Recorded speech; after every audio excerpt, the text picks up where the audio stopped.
쿵! 거실에 밥상이 엎어지는 소리가 집안 전체를 얼어붙게 만들었습니다.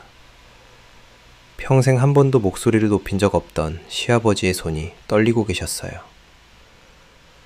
오늘부로 이 집 제사 끝이다. 그 한마디에 시어머니의 얼굴이 하얗게 질렸고 멀리 살며 늘 핑계만 대던 큰아들 부부는 말문이 막혔습니다. 8년 동안 새벽부터 밤까지 혼자 제사 준비를 해온 저에게도 믿기지 않는 순간이었어요. 아버님, 조용히 해라. 며느리 하나 병원에 실려가는데도 제사상만 걱정하는 집안이 어디 있냐. 시아버지의 목소리는 떨렸지만 단호했습니다. 바닥에 흩어진 밥알들처럼 이 집의 오래된 규칙들이 한순간에 무너져 내리고 있었어요. 어떻게 이런 일이 일어나게 됐을까요? 모든 건 그날 제사 준비를 하다 제가 쓰러진 순간부터 시작됐습니다. 오늘 소개해드릴 이야기는 경주에 계신 윤송이님의 사연입니다. 여러분의 구독, 좋아요는 더 많은 사연을 만드는 힘이 됩니다. 안녕하세요. 저는 경주에 살고 있는 윤송이라고 합니다. 올해로 36살, 결혼한 지는 8년이 됐고요. 공공기관에서 일하며 평범하게 살아왔다고 생각했는데 지금 생각해보니 그게 아니었네요. 2025년 8월 또다시 제사가 다가오고 있었습니다. 새벽 5시 알람 소리에 눈을 뜨며 저는 한숨부터 나왔어요. 옆에서 자고 있는 남편 영준이 보였지만 깨우지 않았습니다. 어차피 제사 준비는 제 몫이니까요. 또 시작이구나. 세면대에서 찬물로 얼굴을 씻으며 거울 속 제 모습을 봤어요. 눈 밑에 다크서클이 점점 짙어지고 있었고 얼굴도 많이 야위었더라고요. 8년 동안 제사와 명절 때마다 혼자 준비해오니 몸이 망가지는 게 느껴졌어요. 성동시장으로 향하는 길, 새벽 공기는 차가웠습니다. 시어머니께서 늘 강조하시는 건 자연산 국산이었어요. 갈치는 제주산이어야 하고 명태는 러시아산 말고 국산이어야 하고 나물들도 하나하나 다 따져서 사야 했죠. 아주머니, 이 갈치 제주산 맞죠? 그럼요. 어제 들어온 거예요. 그럼 이거 5마리 주세요. 한 마리에 15,000원이니까 75,000원. 여기서부터 제사 비용이 시작되는 거였어요. 시어머니는 재료에 대해서만큼은 타협이 없으셨지만 정작 비용은 단 한 푼도 주시지 않았거든요. 시장을 한 바퀴 돌고 마트로 향했습니다. 갈비도 사야 하고 각종 나물류에 떡, 과일까지 카트 2개가 가득 찰 정도였어요. 계산대에서 카드를 내밀 때마다 가슴이 답답했습니다. 정육점에서만 15만 원, 수산물에서 10만 원, 과일 가게에서 8만 원. 제 통장에서 빠져나가는 돈을 보며 속이 쓰렸어요. 8년 동안 제사 때마다 이랬거든요. 재료값은 모두 제가 내고 노동도 모두 제가 하는데 가족이니까 당연하다는 말만 돌아왔어요. 대형마트에서 부족한 재료들을 더 사고 집에 돌아오니 벌써 오전 9시였습니다. 시어머니 영숙 씨가 거실에 앉아 TV를 보고 계시더라고요. 어머니, 다녀왔습니다. 어휴, 벌써? 장 보는 것도 느려. 빨리 음식해. 오후에 손님들 오신다고 했잖아. 저는 무거운 장보기 봉투들을 부엌에 내려놓고 앞치마를 둘렀어요. 갈비찜부터 시작해서 동그랑땡, 나물 무침, 생선전, 육전. 손가락으로 세어봐도 15가지가 넘었거든요. 1시간 후 택배기사님이 벨을 누르셨어요. 최영숙님 댁 맞나요? 서울에서 보낸 택배입니다. 시어머니께서 상자를 받아보시더니 얼굴이 환해지셨어요. 큰며느리 박수련 씨가 보낸 선물이었거든요. 고급 한우 세트와 전복, 그리고 명품 전통차까지. 아마 30만 원은 넘을 것 같았어요. 아이고, 우리 큰며느리 정말 이렇게까지 안 해도 되는데. 하지만 입가엔 미소가 번졌죠. 시어머니는 바로 동네 이웃들에게 전화를 걸기 시작하셨어요. 영자야, 우리 큰며느리가 또 선물을 보냈어. 한우 세트를 말이야. 정말 효부지 뭐야. 그 순간 부엌에서 기름이 튀는 소리가 났어요. 제가 붙이고 있던 전에서 연기가 피어올랐거든요. 어휴, 송이야. 기름 냄새 집 안에 다 밴다. 좀 조심해서 해. 죄송해요, 어머니. 제가 사과하자 시어머니께서 혀를 차시며 말씀하셨어요. 큰며느리는 이렇게 정성스러운 선물을 보내는데 넌 왜 이렇게 허둥지둥이냐? 정말 답답해. 그때 남편이 일어나서 거실로 나왔어요. 엄마, 송이가 새벽부터 열심히 하고 있잖아요. 아들아, 너도 참 한심해. 며느리 편만 들고. 큰 며느리 좀 봐. 멀리서도 이렇게 효도하는데. 영준이는 잠깐 주춤하더니 저에게 와서 작은 소리로 말했어요. 그냥 좀 참자. 엄마도 나이 드셔서 그런 거야. 그 순간 제 가슴이 서늘해졌어요. 8년 동안 수없이 들었던 말이었거든요. 참자라는 말. 제가 참으면 모든 게 해결된다는 식으로요. 저는 고개만 끄덕이고 다시 부엌으로 돌아왔어요. 손이 미세하게 떨리고 있었지만 아직 해야 할 음식이 태산이었거든요. 속이 울렁거리고 머리가 지끈거렸지만 오늘도 가족이니까를 되뇌며 버텨야 했어요.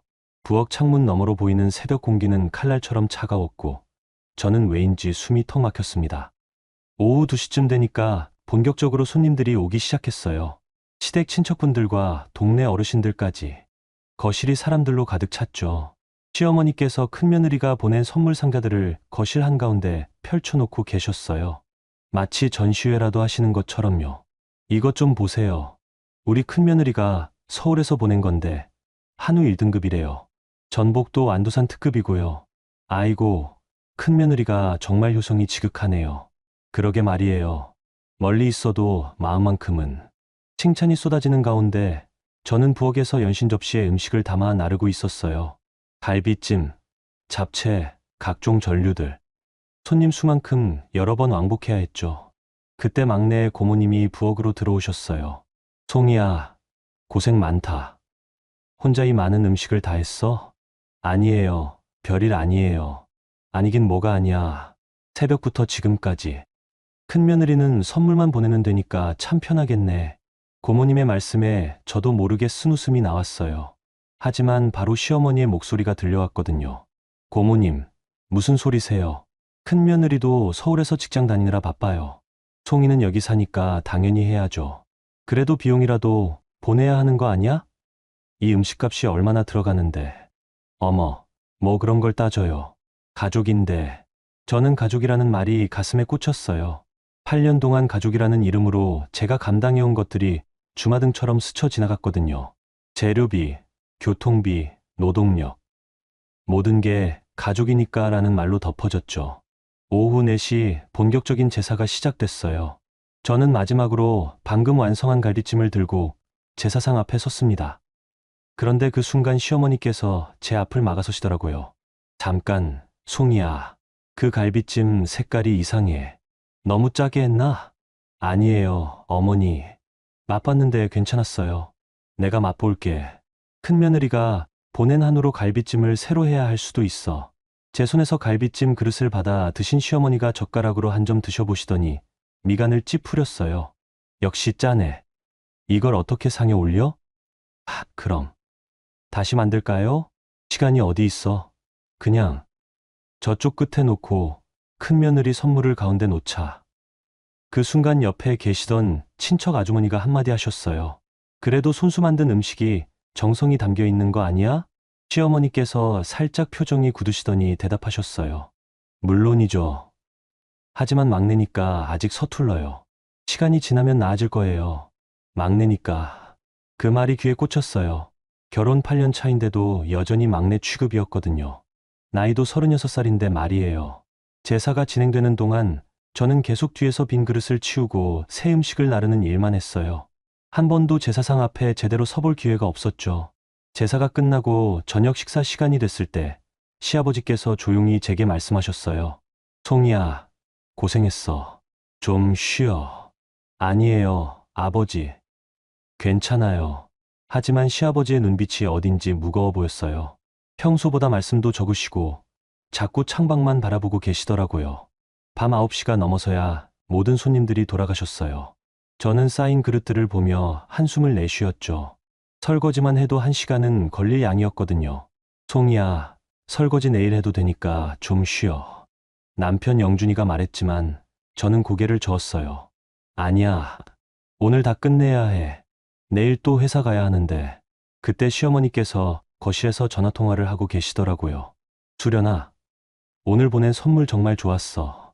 동네 사람들이 다 부러워했다니까. 역시 우리 큰며느리야. 전화 너머로 큰며느리의 웃음소리가 들렸어요. 제가 새벽부터 밤까지 만든 음식들은 언급도 없이 택배로 온 선물만 칭찬받고 있었거든요. 저는 찬물에 손을 담그고 설거지를 시작했어요. 찬물이 상처난 손가락을 따갑게 했지만 그보다 더 아픈 건 따로 있었죠. 웃음소리가 가득한 거실, 그 속에서 혼자 설거지하는 제 그림자가 부엌 벽에 길게 드리워졌습니다.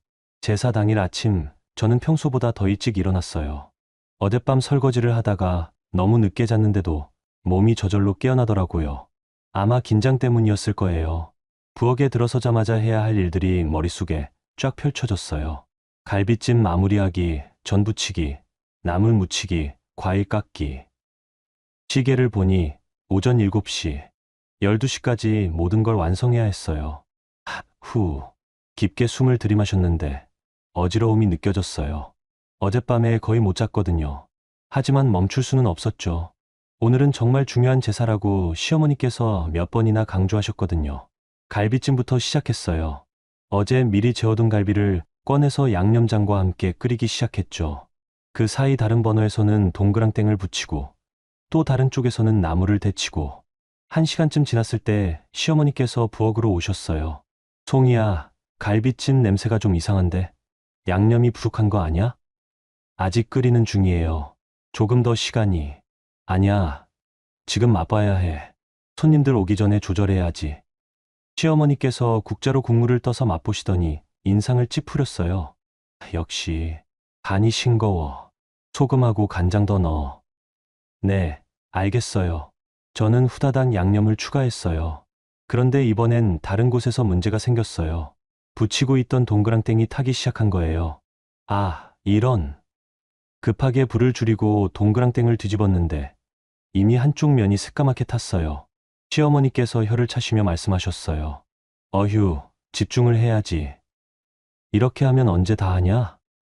죄송해요. 그 순간 제 머리가 갑자기 띵해졌어요. 그리고 속이 울렁거리기 시작했어요. 아침을 못 먹어서 그런가 싶어 물 한 모금 마셨는데 더 속이 안 좋아지더라고요. 오전 10시쯤 남편이 부엌에 들어왔어요. 송이야, 괜찮아? 얼굴이 너무 창백해. 응. 좀 피곤하긴 한데 괜찮아. 좀 쉬어. 내가 도와줄게. 아니야, 괜찮다고. 이제 거의 다 끝나가. 하지만 사실 괜찮지 않았어요. 손이 떨리고 눈앞이 가끔씩 흐릿해졌거든요. 그래도 참아야 했어요. 오늘은 정말 중요한 제사라고 했으니까요. 드디어 마지막 음식인 갈비찜을 제사상에 올릴 차례가 됐어요. 뜨거운 김이 모락모락 피어오르는 그릇을 양손으로 조심스럽게 들었는데 그 순간이었어요.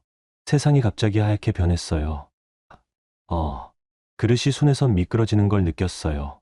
그리고 제 몸도 그릇과 함께 바닥으로 쏟아지고 있었죠. 쿵! 큰 소리와 함께 갈비찜 그릇이 바닥에 깨졌어요. 뜨거운 국물과 고기 조각들이 사방으로 튀었고 제 손등에도 뜨거운 국물이 쏟아졌어요. 화상을 입은 손을 부여잡고 바닥에 쓰러진 저를 보고 거실에 있던 모든 사람들이 달려왔어요. 하지만 시어머니의 첫 번째 말은 아이고, 제사상이 갈비찜을 이걸 어떻게 해. 제가 바닥에서 떨고 있는데도 음식 걱정이 먼저였어요. 저는 일어나려고 했지만 몸에 힘이 하나도 들어가지 않았어요. 송이야, 괜찮아? 남편이 제 어깨를 흔들었지만 저는 대답할 수가 없었어요. 숨이 제대로 쉬어지지 않았거든요. 마치 가슴에 돌덩이가 올려진 것 같았어요. 119 불러야겠다. 누군가 소리쳤고 시아버지께서 조용히 제 곁에 무릎을 꿇으셨어요. 송이야, 괜찮아. 천천히 숨 쉬어. 시아버지의 목소리만 유일하게 따뜻했어요. 나머지 사람들은 깨진 그릇과 흩어진 갈비찜 때문에 웅성거리고 있었거든요. 제사상을 어떻게 하지? 갈비찜 없이는 안 되는데 다시 만들 시간이 있나? 제사상 걱정만 하는 소리들이 귓가에 맴돌았어요. 제가 쓰러졌는데도 음식 걱정이 먼저인 사람들. 저는 그 순간 모든 걸 깨달았어요. 이 집에서 저는 사람이 아니라 그냥 제사 음식을 만드는 기계였구나. 곧 구급차 사이렌 소리가 들려왔어요. 하지만 저는 바닥에 뜨거운 국물과 함께 흩어져 있는 갈비찜 조각들을 바라보며 처음으로 이런 생각을 했어요. 이제 그만하고 싶다. 제 눈에서 식은땀이 아닌 진짜 눈물이 흘러내렸습니다. 구급차 안에서 의식을 되찾았을 때 제일 먼저 보인 건 남편의 창백한 얼굴이었어요. 영준이가 제 손을 꽉 잡고 있더라고요. 송이야, 괜찮아? 정신 차려. 여기가 어디야? 병원 가는 중이야. 넌 실신했어. 그제야 기억이 났어요. 갈비찜 그릇이 손에서 미끄러지고 뜨거운 국물이 쏟아지고 바닥에 쓰러진 일까지요. 제 사상은 어떻게 됐어? 그 말이 나오자마자 저 스스로도 놀랐어요. 이런 상황에서도 제 사상 걱정이 먼저 나오다니. 그런 건 신경 쓰지 마. 내가 먼저야. 하지만 영준이의 표정이 어딘지 복잡해 보였어요. 걱정되는 얼굴이면서도 당황스러워 보였거든요. 경주종합병원 응급실에서 여러 가지 검사를 받았어요. 의사 선생님이 결과를 설명해 주시더라고요. 미주신경성 쇼크로 인한 실신이네요. 과로와 스트레스, 그리고 수면 부족이 원인으로 보입니다. 가벼운 뇌진탕도 있고 손등 화상도 2도 정도네요. 심각한 건 아니죠? 남편이 물었지만 의사 선생님의 표정은 심각했어요. 지금 당장은 큰 문제 없지만 이런 증상이 반복되면 위험해질 수 있어요. 충분한 휴식이 필요합니다. 그리고 선생님이 잠깐 머뭇거리시더니 말씀하셨어요. 보호자분, 환자분이 상당히 지쳐 있어요. 정신적 스트레스가 심한 것 같은데 집안에 무슨 문제라도 있나요? 그 순간 영준이의 얼굴이 굳어졌어요. 하지만 대답하기 전에 병실 문이 열렸어요. 시댁 식구들이 모두 들어왔거든요. 시어머니, 시아버지, 그리고 큰며느리까지. 수련 언니는 서울에서 급히 내려왔다고 했어요. 송이야, 괜찮아? 시어머니께서 제 침대 옆에 오셨는데 첫 번째 말씀이 그럼 제사는 누가 마무리해? 갈비찜 없으면 상이 이상해지는데. 저는 귀를 의심했어요. 제가 병원에 실려온 상황에서도 제사 걱정이 먼저라니. 어머니, 영준이가 말하려고 했지만 시어머니께서 계속 말씀하셨어요. 수련이가 내려왔으니까 다행이네. 수련아, 미안하지만 갈비찜 좀 급하게 만들어줄 수 있겠니? 네, 어머니. 그런데 송이는 여기서 쉬면 되니까. 중요한 건 제사상이지. 그 순간 제 가슴이 철썩 내려앉았어요. 8년 동안 느껴왔던 모든 감정이 한꺼번에 올라왔거든요. 억울함, 분노, 절망. 하지만 그보다 더 큰 건 공허함이었어요. 아, 정말로 나는 이 집에서 사람이 아니구나. 시아버지께서는 아무 말 없이 창밖만 바라보고 계셨어요. 평소에도 말씀이 별로 없으시긴 했지만 오늘은 유독 표정이 딱딱해 보였어요. 의사 선생님, 언제쯤 퇴원할 수 있어요? 시어머니께서 물으시자 의사 선생님이 대답하셨어요. 최소 하루는 입원해서 관찰해야 해요.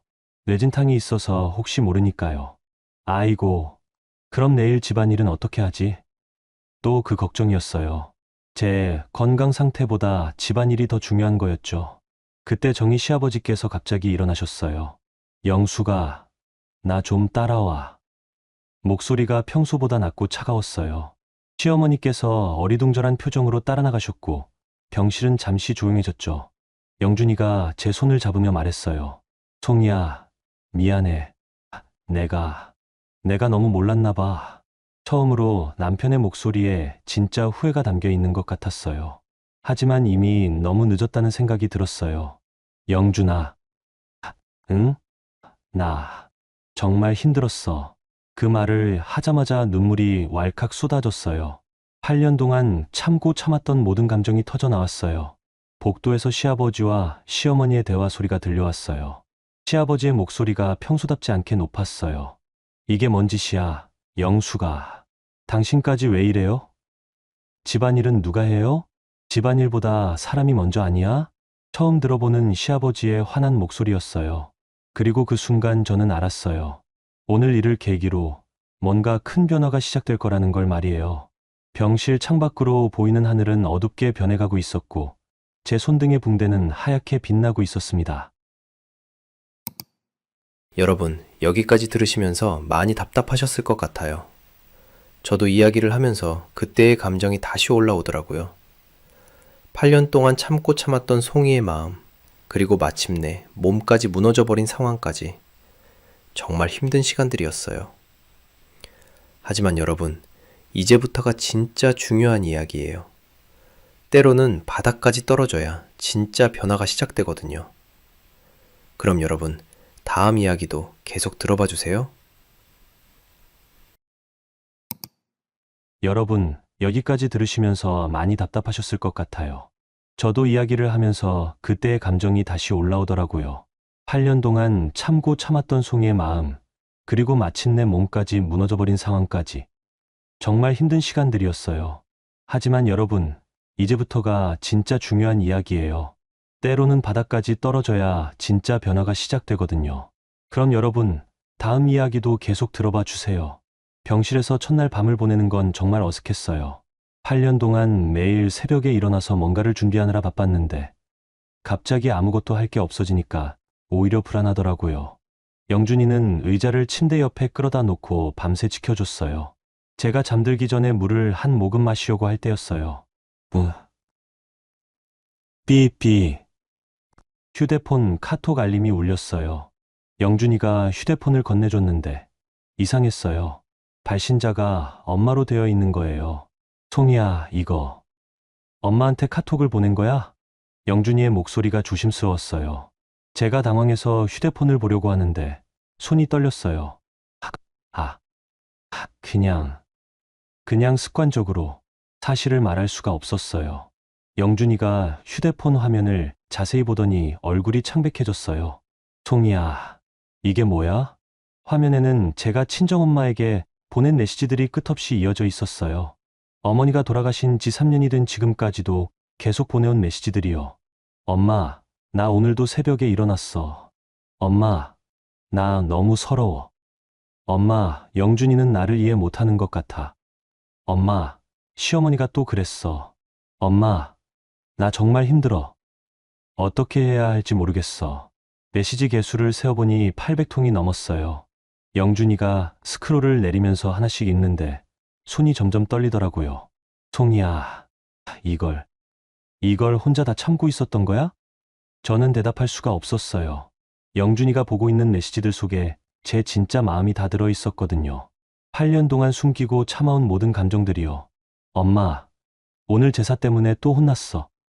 나만 바보 같아. 엄마, 큰언니는 선물만 보내면 칭찬받는데 나는 왜 이럴까? 엄마, 영준이가 그냥 참자고 했어. 언제까지 참아야 할까? 영준이가 휴대폰을 내려놓더니 두 손으로 얼굴을 가렸어요. 미안해. 정말 미안해, 송이야. 나는 정말 몰랐어. 괜찮아. 괜찮다고. 괜찮지 않아. 이게 어떻게 괜찮아? 영준이가 처음으로 목소리를 높였어요. 저를 향한 게 아니라 자신에게 화가 난 목소리였어요. 내가 참자고 할 때마다 너는 이런 마음이었구나. 내가 너를 혼자 두고 있었던 거야. 그때 병실 문이 살짝 열렸어요. 시아버지께서 조용히 들어오셨어요. 영준아, 좀 나와봐라. 할 얘기가 있다. 아버지, 지금이야. 나와. 시아버지의 목소리에 평소에 없던 단호함이 있었어요. 영준이가 나간 후 병실은 조용해졌어요. 저는 휴대폰을 다시 들여다봤어요. 죽은 엄마에게 보낸 수백 통의 메시지들. 답장이 올 리 없다는 걸 알면서도 계속 보냈던 이유는 뭘까요? 아마 제 마음을 알아줄 사람이 세상에 아무도 없다는 걸 느꼈기 때문인 것 같아요. 살아있는 사람들 중에서는 아무도 제 편이 되어주지 않았거든요. 복도에서 남자들의 대화 소리가 들렸어요. 시아버지의 목소리가 평소보다 낮고 무거웠어요. 영준아, 솔직히 말해봐. 송이가 8년 동안 어떻게 살았는지 정말 몰랐냐? 아버지, 난 다 봤다. 새벽에 혼자 장 보러 가는 것도, 명절 때마다 혼자 음식 만드는 것도. 그런데 왜 가만히 있었어? 그냥 엄마가 원하는 대로 하면 평화로울 거라고 생각했어요. 평화. 그게 평화야. 내 부인이 죽어가는데? 시아버지의 목소리에 분노가 섞여 있었어요. 평생 처음 듣는 소리였어요. 한참 후에 영준이가 돌아왔어요. 눈이 빨갛게 충혈되어 있었어요. 송이야. 응? 나 정말 잘못했어. 8년 동안 너를 혼자 두고 방관만 하고. 영준이가 제 손을 꽉 잡았어요. 이제부터는 달라질 거야. 내가 바꿀게. 약속할게. 처음으로 남편의 말에 진정성이 느껴졌어요. 하지만 동시에 너무 늦었다는 생각도 들었어요. 영준아, 응?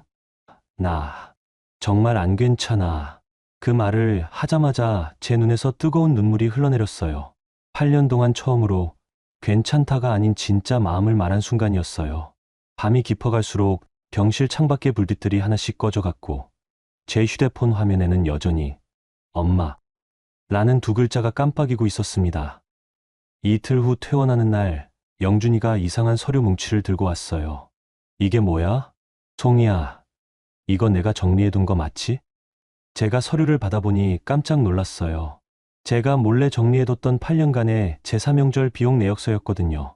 모든 영수증을 날짜별로 정리하고 교통비, 재료비, 소모품비까지 꼼꼼히 계산해둔 거였어요. 이걸 어떻게 찾았어? 서랍 깊숙한 곳에 있더라. 송이야, 이 돈이 8년 동안 이 정도를 내가 다 혼자 냈던 거야? 총액을 보니 2,400만 원이었어요. 1년에 평균 300만 원씩 8년 동안 제 월급으로 감당해온 돈이었죠. 영준아, 이건 그냥이 아니야. 이건 명백한 자료야. 영준이의 얼굴이 단단해져 있었어요. 병원에서 시아버지와 나눈 대화 이후로 뭔가 결심을 한 것 같았어요. 오늘 가족회의를 할 거야. 가족회의? 응. 이제 더 이상 혼자 두지 않을 거야. 집에 도착하니까 시댁 식구들이 모두 모여 있었어요. 시어머니, 시아버지, 그리고 장남 부부까지. 거실 분위기가 무거웠어요. 송이 많이 좋아졌니? 큰형님이 인사를 건네셨지만 어색한 미소였어요. 아마 갑작스럽게 소집된 가족회의 때문에 당황스러우셨을 거예요.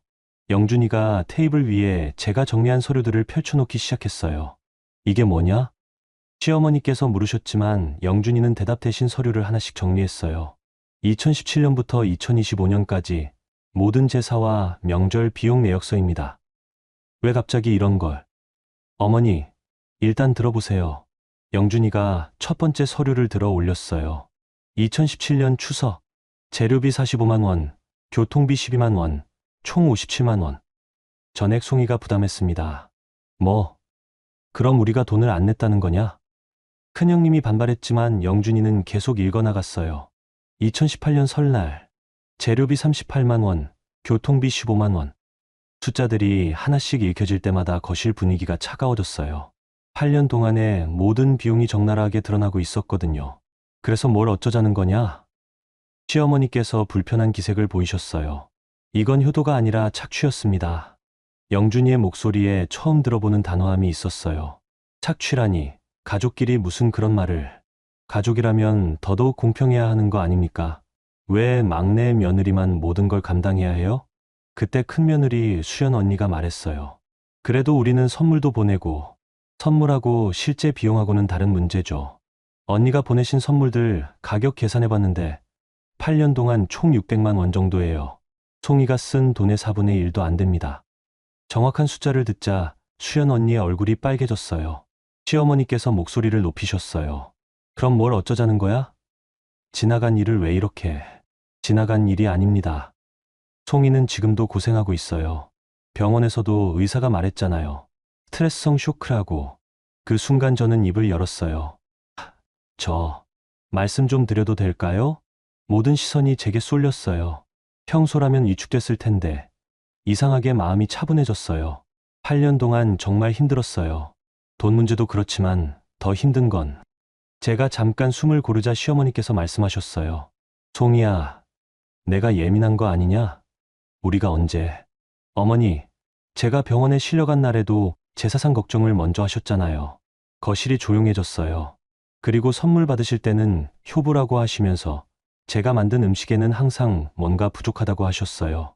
8년 동안 단 한 번도 수고했다는 말씀 안 해주셨어요. 제 목소리가 점점 또렷해졌어요. 저는 오늘부로 내려옵니다. 앞으로 제사와 명절은 공평하게 분담하지 않으면 참여하지 않겠어요. 시어머니께서 벌떡 일어나셨어요. 이게 무슨 소리야? 내가 집안을 망치려고 작정했구나. 하지만 이번엔 다른 목소리가 들렸어요. 영수가. 시아버지였어요. 평소보다 낮고 차가운 목소리로 시어머니를 부르셨어요. 테이블 위에 놓인 숫자들이 칼처럼 빛나고 있었고 8년간의 침묵이 마침내 깨지는 순간이었습니다. 시아버지의 목소리에 거실이 얼어붙었어요. 평생 한 번도 시어머니를 그렇게 부르시는 걸 들어본 적이 없었거든요. 영수가. 앉아. 당신까지 왜 이래요? 송이가 집안 분위기 이상하게 만들고 앉으라고 했어. 시아버지의 목소리에 평소에 없던 권위가 실렸어요. 시어머니께서 할 수 없이 소파에 앉으셨지만 표정이 몹시 불만스러워 보였어요. 그때 장남 부부가 불편한 기색을 드러내기 시작했어요. 아버지, 그런데 이미 지나간 일을 가지고 이렇게까지 해야 하나요? 큰형님이 조심스럽게 말씀하셨어요. 그리고 솔직히 말하면 우리는 멀리 살아서 매번 참석하기 어려우니까 대신 선물을 보내는 거잖아요. 선물이 문제가 아니에요, 형님. 영준이가 대답했어요. 문제는 모든 책임과 비용을 송이 혼자 져왔다는 거예요. 8년 동안 단 한 번도 우리가 도와줄까? 비용을 나눠서 내자 이런 말씀 없었잖아요. 수련 언니가 조금 흥분한 목소리로 말했어요.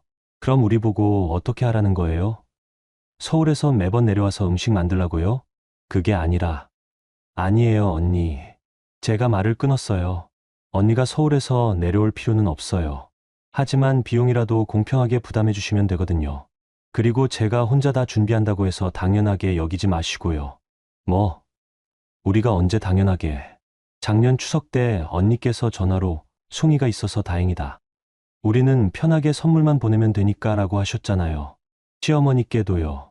수련 언니의 얼굴이 빨개졌어요. 그런 말을 했다는 걸 까먹고 계신 것 같았어요. 시어머니께서 다시 목소리를 높이셨어요. 그래도 막내니까 좀 더 해주는 게. 그 순간이었어요. 조용하던 시아버지께서 갑자기 일어나셨어요. 그러더니 테이블 쪽으로 천천히 걸어가셨어요. 아버지? 영준이가 이해한 표정으로 시아버지를 바라봤어요. 그런데 시아버지께서 테이블 위에 놓인 밥공기를 집어드시더니 쿵! 바닥에 내던지셨어요. 모든 사람이 깜짝 놀랐어요. 평생 목소리 한 번 높인 적 없는 시아버지가 갑자기 밥공기를 던지시다니. 그런데 거기서 끝이 아니었어요. 시아버지께서 테이블 위에 놓인 반찬들까지 모두 바닥으로 쓸어내리셨어요. 저게 뭐 하는 짓이야? 시어머니께서 소리쳤지만 시아버지는 오히려 더 차분해지셨어요. 영수가, 그리고 도윤아, 수련아. 시아버지께서 우리 모두를 바라보며 말씀하셨어요. 오늘부로 이 집 제사는 끝이다. 뭐라고요? 제사상보다 사람이 먼저다. 송이가 쓰러져서 병원에 실려가는데도 제사상 걱정을 먼저 하는 집안이라면 차라리 제사 안 지내는 게 낫다. 시아버지의 목소리에는 평생 쌓아온 분노가 담겨 있었어요. 그리고 영수가, 넌 지금까지 뭘 한 거야? 8년 동안 송이가 혼자서 모든 걸 감당하는 걸 보면서 왜 가만히 있었어? 당신까지 왜 이래요? 며느리가 시댁일 도와주는 게 당연한 거 아니에요? 도와주는 것과 착취하는 것은 달라. 8년 동안 단 한 푼도 안 보태고 칭찬 한마디도 안 하고 그게 도와달라는 거야? 시어머니께서 할 말을 잃으셨어요. 시아버지가 이렇게 화내시는 걸 처음 보는 거였거든요. 그리고 도윤아, 넌 받아들이면서 뭐 했어? 동생 부인이 고생하는 걸 알면서도 선물만 보내면 된다고 생각했지? 큰형님도 고개를 숙이셨어요. 아버지, 내가 지금까지 침묵한 게 죄다. 송이야, 미안하다. 시아버지께서 제게 고개를 숙이셨어요. 이제부터는 달라질 거다. 제사든 명절이든 모든 비용은 3등분해서 각자 부담한다. 그리고 막내 독박은 절대 금지다. 시어머니께서 벌떡 일어나셨어요. 당신이 미쳤어요? 이 나이에 가정을 뒤흔들어 놓고. 미친 게 아니라 정신 차린 거야. 송이가 죽을 뻔했는데도 아직도 모르겠어? 그 순간 거실은 완전히 조용해졌어요. 바닥에 흩어진 밥알들과 깨진 그릇 조각들이 마치 무너진 권력을 상징하는 것 같았어요. 장남 부부는 말문이 막혀서 서로만 바라봤고 시어머니는 시아버지를 노려보고 계셨어요. 하지만 저는 처음으로 가슴이 뻥 뚫리는 기분을 느꼈습니다. 드디어, 정말 드디어 누군가 제 편이 되어준 거였어요. 그 일이 있고 나서 일주일이 지났어요. 집안 분위기는 여전히 어색했지만 뭔가 큰 변화가 시작되고 있었어요. 장남 부부는 서울로 올라가면서 비용 분담에 대해서 생각해보겠다고 말씀하셨어요. 마지못해 하는 표정이었지만 시아버지의 단호한 모습을 보고 어쩔 수 없이 받아들이신 것 같았어요. 시어머니께서는 며칠 동안 저에게 말도 안 걸으셨어요.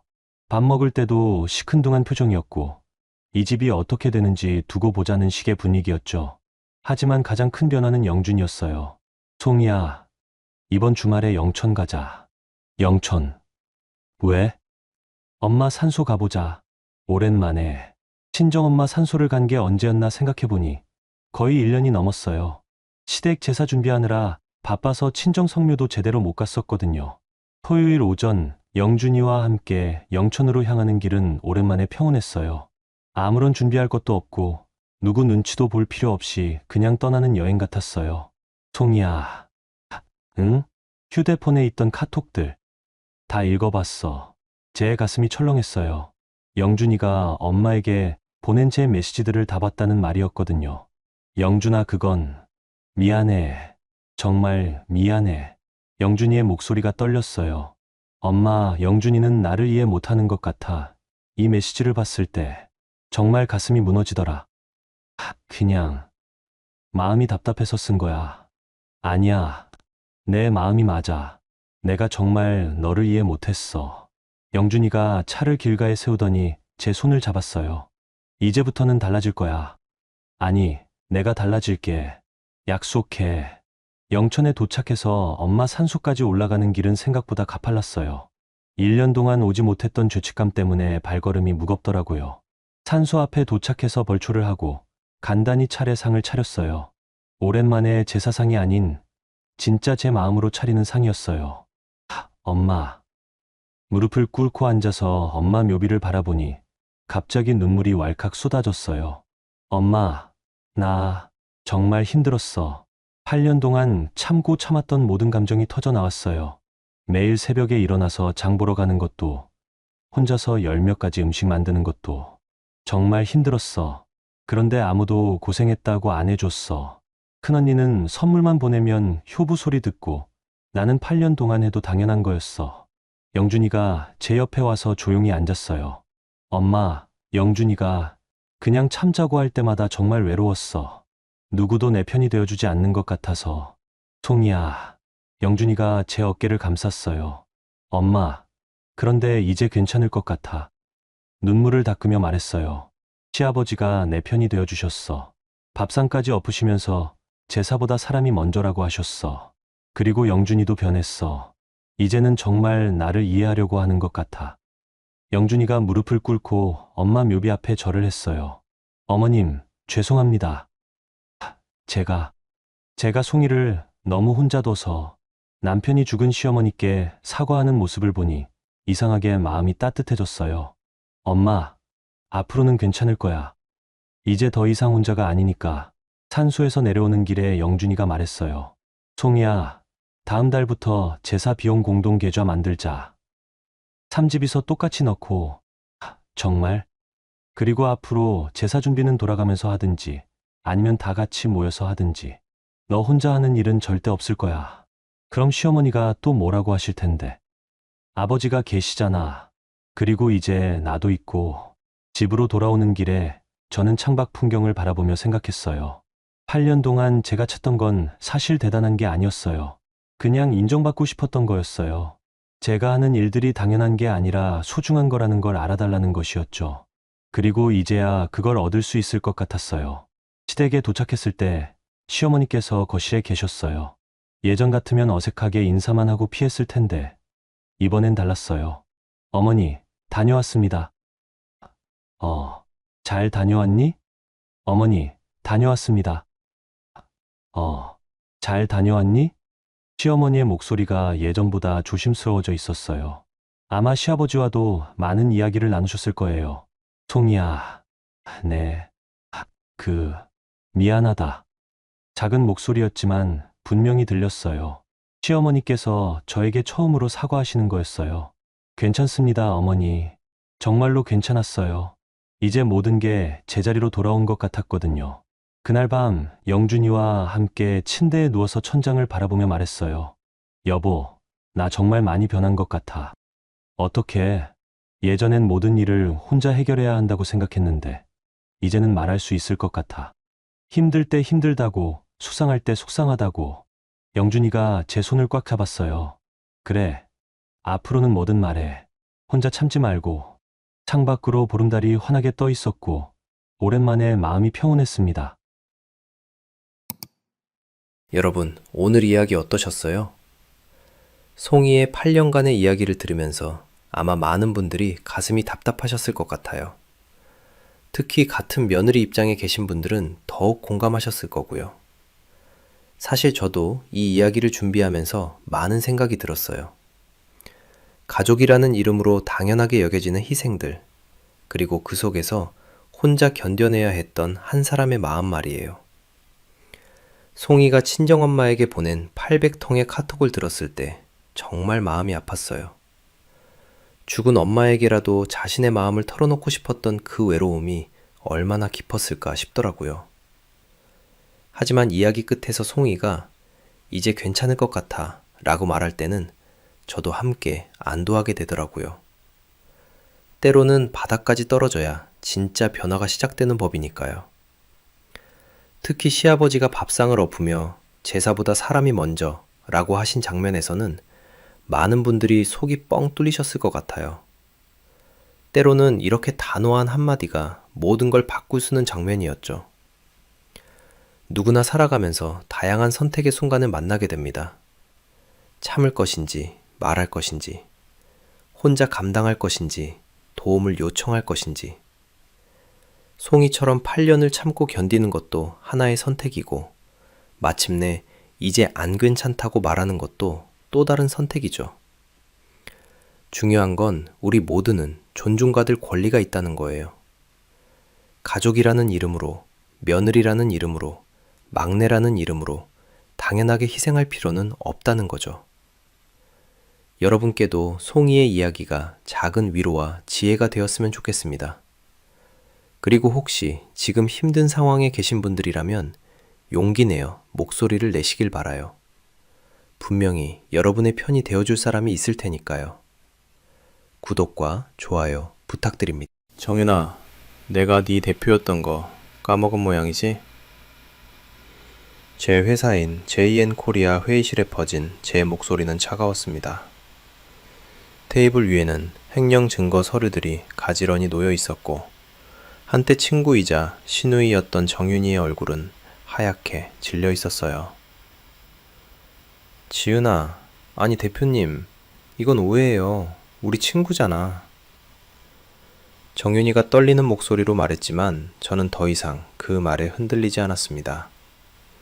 3년 동안 회사 돈을 빼돌린 증거, 거래처와의 백마진 수수, 심지어 경쟁사로 정보까지 넘긴 정황들이 모두 제 손안에 있었거든요. 정윤아, 친구라면 내 등에 칼을 꽂지는 않았을 텐데. 그 순간 회의실 문이 벌컥 열렸습니다. 전 시어머니 희은 씨가 숨을 헐떡이며 들어섰어요. 김지은, 우리 정윤이한테 뭘 하는 거야? 하지만 제가 건넨 것은 말싸움이 아니라 차분한 경고였습니다. 어머님, 다음에 또 오시면 이거 들고 경찰서와 신문사로 갑니다.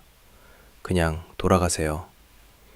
이게 제가 한때 시어머니였던 분께 드릴 수 있는 마지막 배려예요.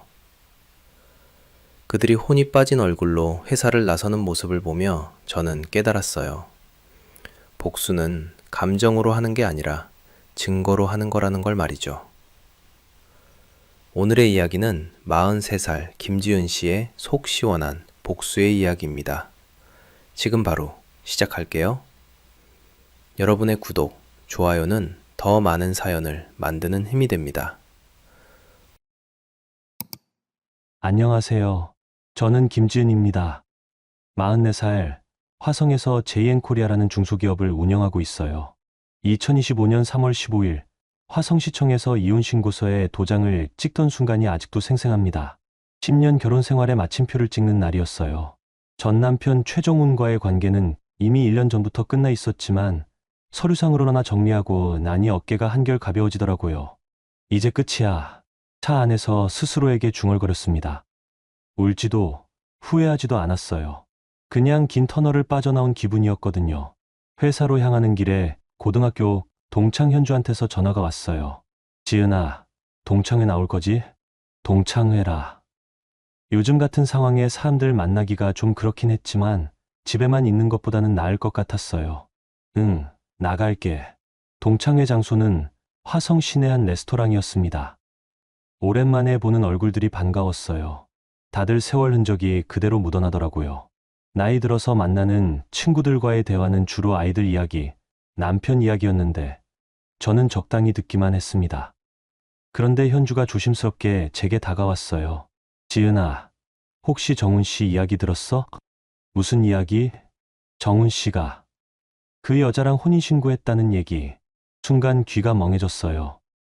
언제? 어제래. 동네에서 난리 났다고 하던데. 이혼신고서 잉크도 마르기 전에 혼인신고라니.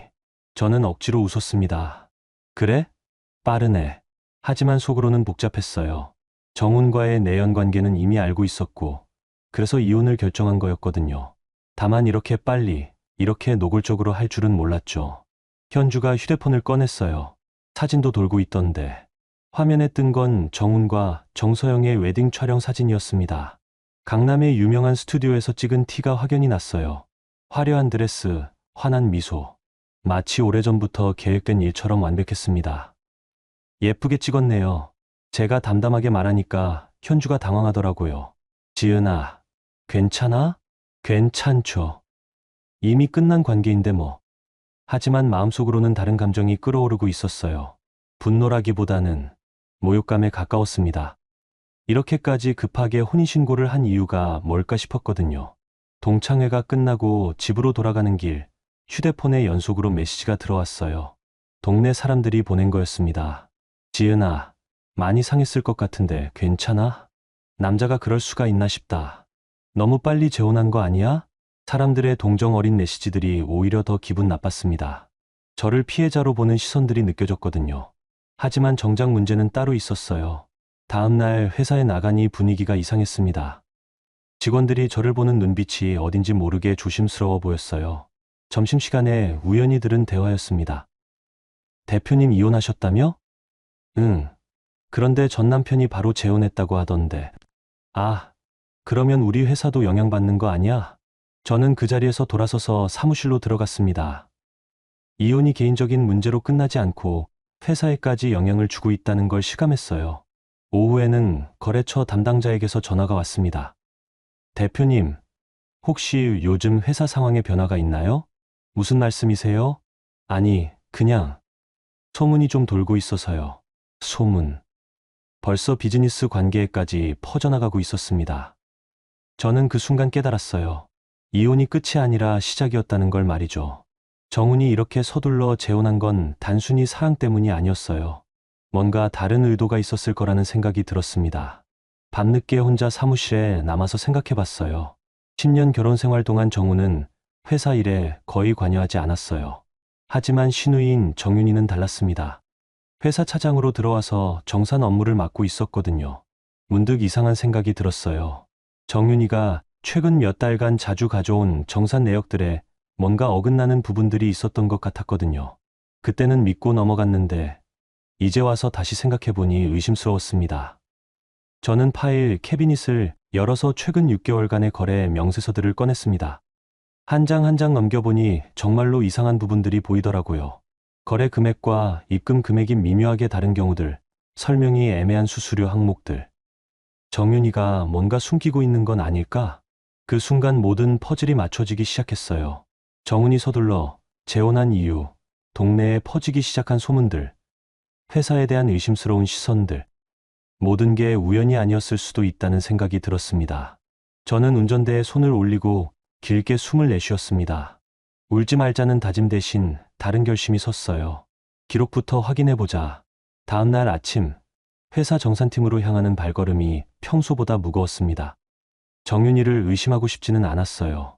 고등학교 때부터 친했던 사이였고, 제가 정훈과 결혼할 때도 진심으로 축하해준 친구였거든요. 언니, 일찍 왔네요.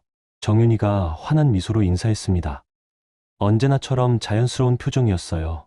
제가 너무 의심이 많아진 건 아닐까 싶기도 했습니다. 응, 확인할 게 좀 있어서. 지난달 정산 자료 좀 다시 볼 수 있을까? 물론이죠. 잠깐만요. 정윤이가 서류를 가져다 주면서 말했어요. 언니, 이혼 힘들었을 텐데 괜찮아요? 응, 괜찮아. 오빠가 너무했어요.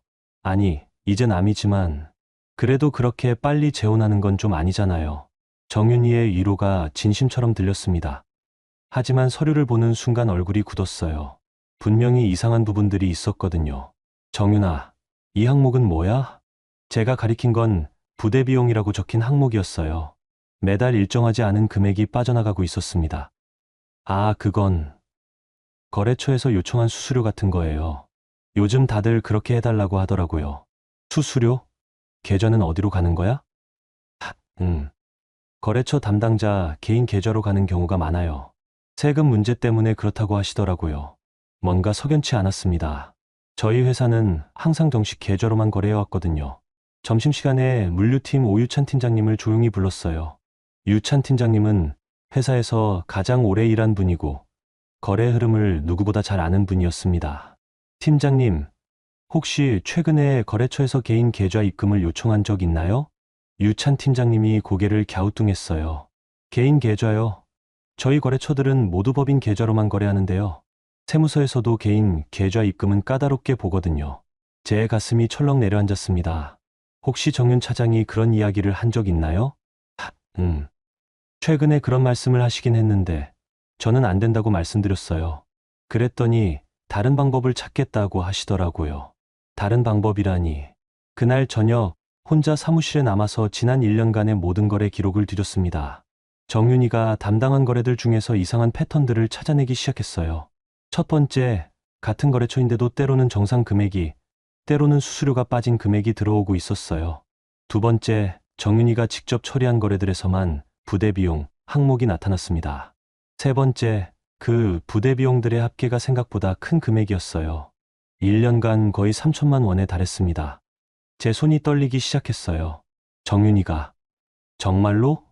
휴대폰이 울렸습니다. 전 시어머니 희은 씨였어요. 지은아, 네, 어머님, 내일 시간 있니? 할 이야기가 있어서. 희은 씨의 목소리가 평소보다 딱딱했습니다. 무슨 일이세요? 전화로는 그렇고 직접 만나서 하자. 다음날 오후 동네 카페에서 희은 씨를 만났습니다. 희은 씨는 제가 오자마자 곧바로 본론을 꺼냈어요. 지은아, 내가 정훈이랑 이혼한 이유가 뭔지 알아? 그건 개인적인 문제라서. 아니야. 나는 다 알고 있어. 희은 씨의 목소리가 날카로워졌습니다. 내 자궁에 문제가 있다는 거. 그래서 아이를 못 낳은 거잖아. 순간 머리가 하얘졌어요. 자궁에 문제가 있다고? 그런 말을 누가 한 거죠?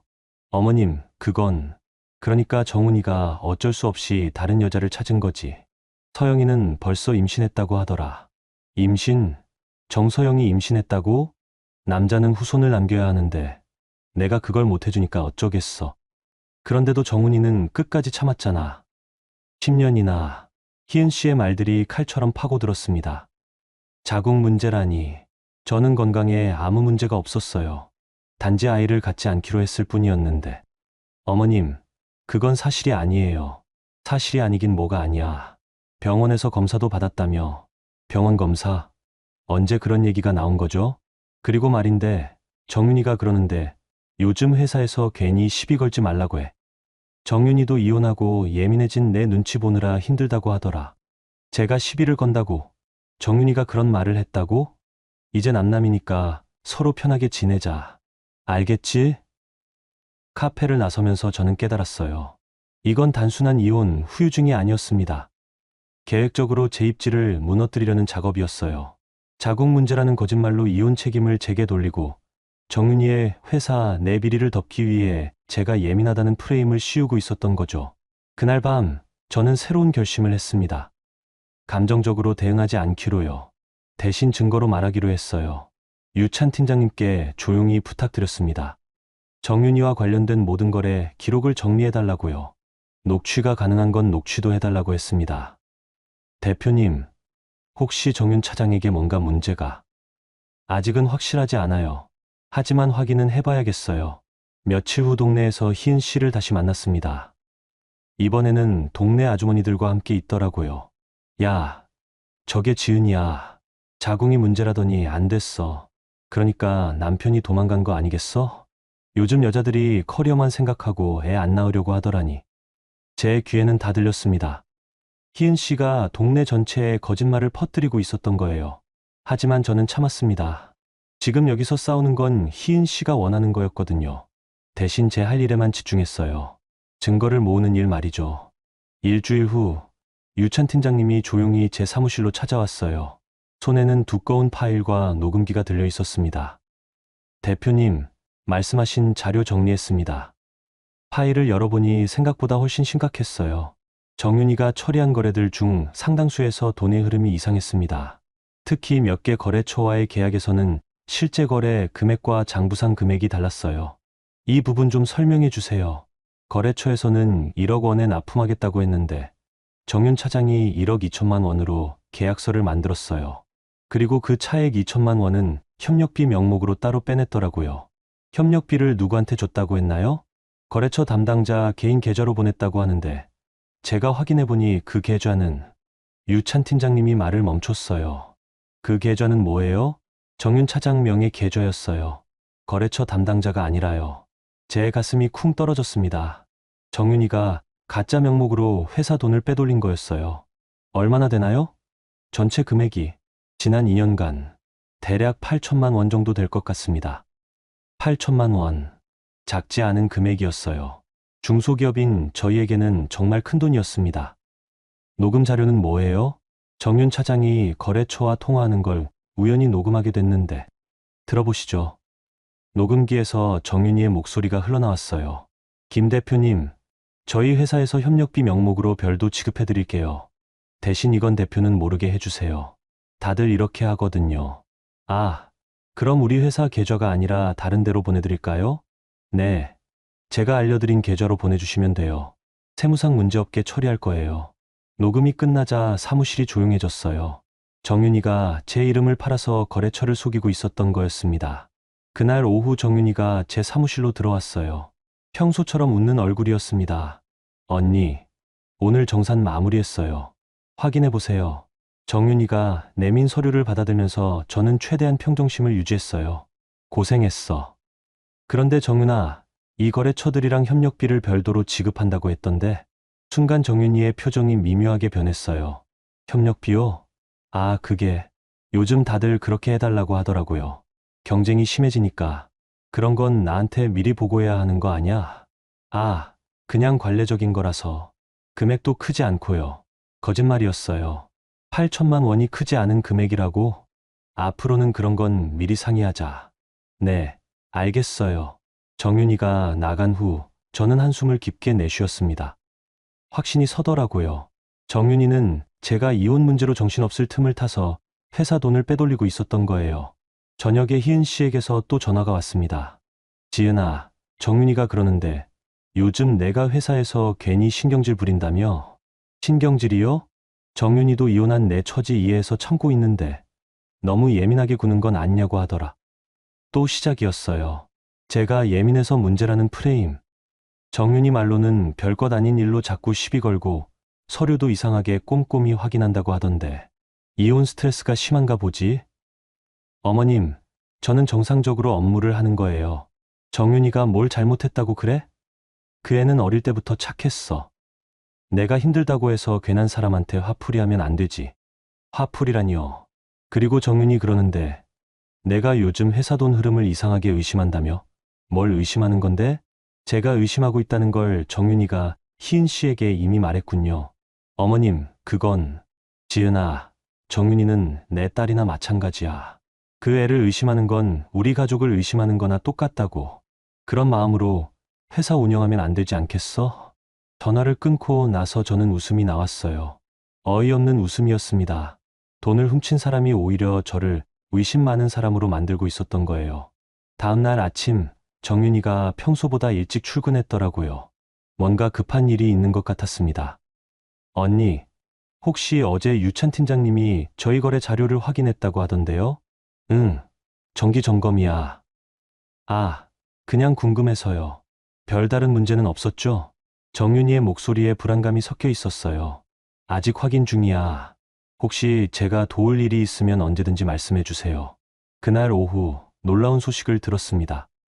유찬 팀장님이 급하게 달려와서 말씀드렸어요. 대표님, 큰일 났습니다. 무슨 일이에요? 정윤 차장이 거래처 몇 곳에 연락해서 뭔가 말을 맞추고 있는 것 같아요. 저희가 확인하기 전에 미리 입단속을 하는 것 같습니다. 역시 그렇군요. 정윤이는 제가 의심하고 있다는 걸 알고 증거인멸에 나선 거였어요. 더 심각한 건 거래처 중 한 곳에서 연락이 왔는데요. 정윤 차장이 경쟁업체와 접촉하고 있다는 얘기를 들었답니다. 경쟁업체요? 네, 우리 거래의 정보나 고객 리스트를 넘길 가능성도 있어요. 이제 단순한 횡령이 아니라 배신의 차원으로 넘어가고 있었습니다. 그날 밤 혼자 사무실에 남아서 생각해 봤어요. 정윤이를 그냥 놔둘 수는 없었습니다. 하지만 성급하게 움직이면 오히려 제가 더 큰 피해를 볼 수도 있었죠. 저는 더 확실한 증거를 모으기로 했습니다. 정윤이가 아무리 발버둥 쳐도 빠져나갈 수 없을 만큼 완벽한 증거를요. 며칠 후 정말로 결정적인 순간이 왔어요. 정윤이가 주요 거래처에 저희 회사의 핵심 정보를 넘기려다가 들킨 거였습니다. 이제 더 이상 참을 이유가 없었어요. 친구든 시누이든 배신자는 배신자였으니까요. 월요일 오전 10시 JN코리아 회의실에 정윤이를 불러들였습니다. 테이블 위에는 지난 2년간 모은 모든 증거 자료들이 정리되어 있었어요. 계좌 추적 결과, 녹음 파일, 거래처 증언서까지. 앉아. 평소와 다른 제 목소리 톤에 정윤이가 당황하는 게 보였어요. 언니, 무슨 일이에요? 정윤아, 마지막으로 한 번만 묻겠어. 회사 돈 빼돌린 거 인정할래? 순간 정윤이의 얼굴이 하얗게 질렸습니다. 언니, 무슨 소리예요? 저는 그런 적. 8천만 원. 제가 정확한 숫자를 말하자 정윤이가 입을 다물었어요. 지난 2년간 내가 가짜 협력비 명목으로 빼돌린 정확한 금액이야. 계좌 추적 결과도 다 나왔고. 테이블 위에 서류를 정윤이 앞으로 밀었습니다. 이건 내 계좌 입출금 내역이고, 이건 거래처와의 통화 녹음이야. 그리고 이건 한 장 한 장 증거를 보여줄 때마다 정윤이의 얼굴에서 혈색이 빠져나갔어요. 언니, 이건 오해예요. 진짜로 협력비였어요.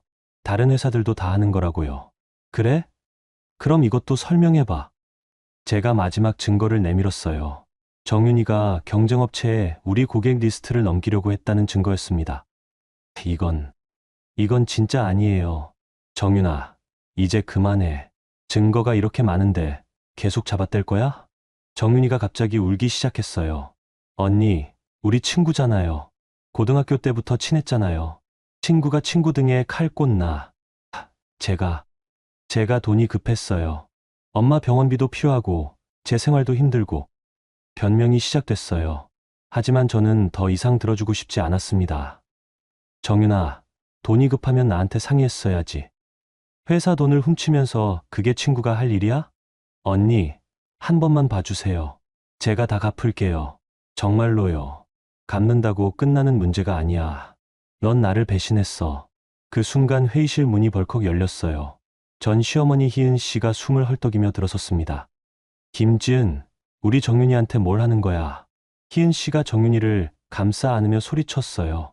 정윤이가 울면서 전화해서 그러는데 내가 괜한 의심한다며? 도대체 무슨 일이야? 어머님, 정윤이가 회사 돈을 빼돌렸어요. 뭐? 그게 무슨? 증거도 다 있어요. 희은 씨가 테이블 위의 서류들을 대충 훑어보더니 화를 냈어요. 이런 걸로 우리 정윤이를 의심했다고? 이혼하고 나서 정신이 이상해진 거 아니야? 어머님, 이건 엄연한 범죄예요. 범죄는 무슨, 정윤이가 뭘 잘못했다고. 희은 씨가 목청을 높이니까 사무실 직원들이 회의실 쪽을 쳐다보기 시작했어요. 어머님, 목소리 좀 낮춰주세요. 목소리를 낮추긴. 내가 우리 정윤이를 모함하는데. 모함이 아니라 사실이에요. 사실이긴 뭐가 사실이야. 넌 이혼하고 나서 멀쩡한 사람들한테 화풀이하는 거야. 또 시작이었어요. 제가 이혼 스트레스로 이상해졌다는 프레임. 지은아, 정윤이는 내 딸이나 마찬가지야. 어릴 때부터 키웠는데 도둑질을 할 아이가 아니라고. 희은 씨가 정윤이를 더욱 꽁꽁 감싸 안았어요. 그리고 설령 실수가 있었다고 해도 이런 식으로 몰아세우는 건 아니지. 가족끼리 이럴 수가 있어? 어머님, 저희는 이제 가족이 아니에요. 제 말에 희은 씨가 깜짝 놀란 표정을 지었어요. 뭐? 가족이 아니라고? 네, 정훈 씨와 이혼했으니까 더 이상 가족이 아니죠. 이 여자가 정말. 그러면 회사에서도 정윤이를 내쫓겠다는 거야? 그렇게 될 수도 있어요. 희은 씨가 벌떡 일어섰어요. 김지은, 내가 감히. 어머님, 여기는 회사고 저는 대표예요. 횡령한 직원을 그냥 둘 수는 없어요. 횡령이라고 우기지 말라니까. 너 때문에 우리 가족이 다 망가지고 있어. 쟤 때문에요? 정훈이도 내 때문에 고생하다가 다른 여자 만난 거고, 이제 정윤이까지 내가 괴롭히고, 저는 더 이상 감정적으로 반응하지 않기로 했어요. 대신 차분하게 말했습니다. 어머님, 다음에 또 회사에 이런 식으로 오시면 경찰서와 신문사로 갑니다. 순간 회의실이 조용해졌어요. 희은 씨와 정윤이가 저를 멍하니 바라봤습니다. 경찰서에는 횡령 고발을 할 거고, 신문사에는 그동안 어머님이 동네에 퍼뜨린 거짓말들에 대한 해명을 하겠어요. 거짓말이 뭐가 거짓말이야. 제가 자궁에 문제가 있어서 이혼했다고 하신 거, 그것도 거짓말이고요. 제가 회사에서 괜한 트러블을 일으킨다고 하신 것도 거짓말이에요. 희은 씨의 얼굴이 창백해졌어요. 다 증거가 있어요. 어머님이 누구한테 어떤 말씀을 하셨는지, 정윤이가 누구한테 뭘 말했는지. 너 정말. 지금까지는 조용히 참았는데 더 이상은 안 되겠어요. 희은 씨가 정윤이의 손을 잡고 일어섰어요. 정윤아, 우리 가자. 이런 데서 일할 필요 없어. 하지만 정윤이는 아직도 저를 바라보고 있었어요. 언니, 정말 끝인가요? 정윤아, 내가 끝이라고 생각하고 한 행동들이잖아. 정윤이가 마지막으로 말했어요. 언니, 후회할 거려. 후회는 내가 할게. 너는 내 일이나 걱정해.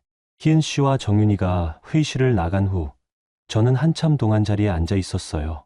10년 넘게 알고 지낸 사람들과 이런 식으로 끝나게 될 줄은 몰랐거든요. 하지만 후회는 없었습니다. 이제 정말로 깨끗하게 정리된 기분이었어요. 오후에 유찬 팀장님이 찾아왔어요. 대표님, 정윤 차장 퇴사 처리 어떻게 할까요? 해고 처리하세요. 이유는 업무상 배임. 알겠습니다. 그런데 뭐예요? 앞으로 보복이 있을 수도 있을 것 같은데요. 유찬 팀장님 말이 맞았어요. 하지만 저는 준비가 되어 있었습니다.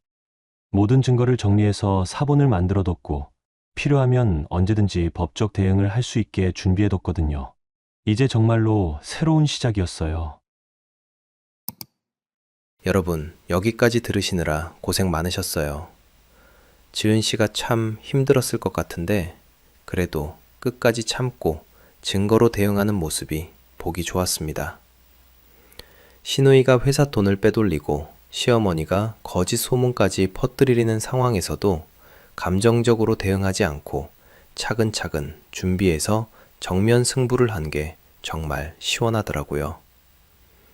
그럼 이어지는 이야기도 계속 들어봐 주세요. 정윤이가 해고된 지 일주일 후 예상했던 일이 벌어졌어요.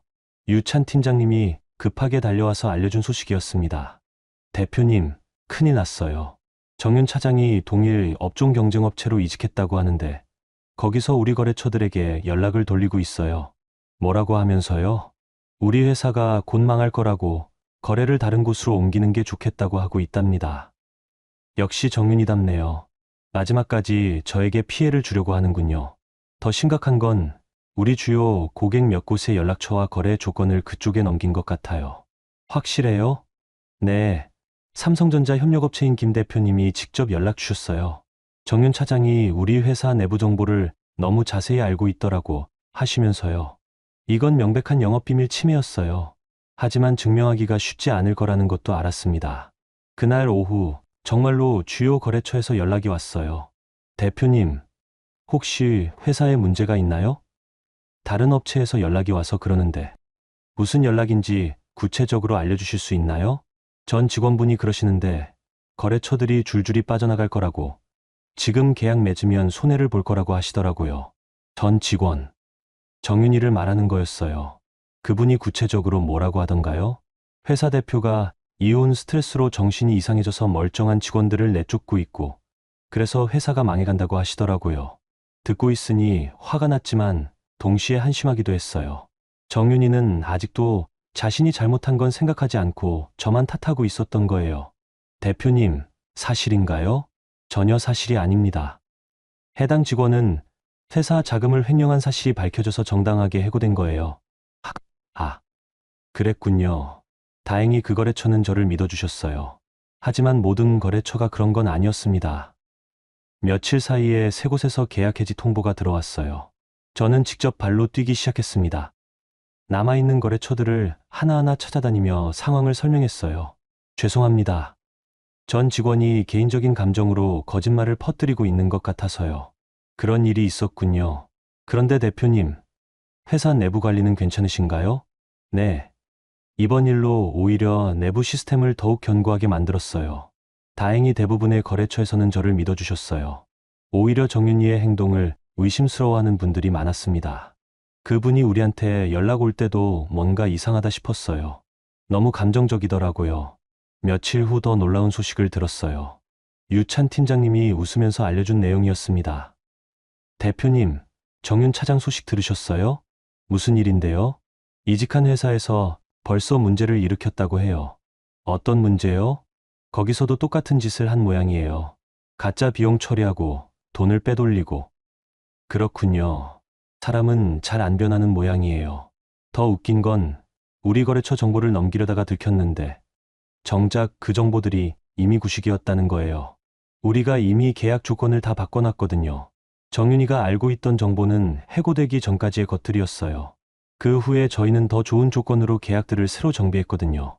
그래서 경쟁업체에서도 정윤 차장을 의심하기 시작했다고 해요. 돈은 받아먹고 제대로 된 정보는 안 준 거니까요. 한 달 후 정윤이에 대한 최종 소식을 들었어요. 대표님, 정윤 차장이 이직한 회사에서 고발당했어요. 정말요? 네. 횡령 혐의로 경찰서에 신고했다고 하더라고요. 거기서도 똑같은 짓을 했나 봐요. 결국 정윤이는 스스로 무덤을 판 거였어요. 한 곳에서 들켜도 다른 곳에서는 조심했으면 될 텐데 같은 실수를 반복했던 거죠. 그 즈음 희은 씨에게서도 연락이 왔어요.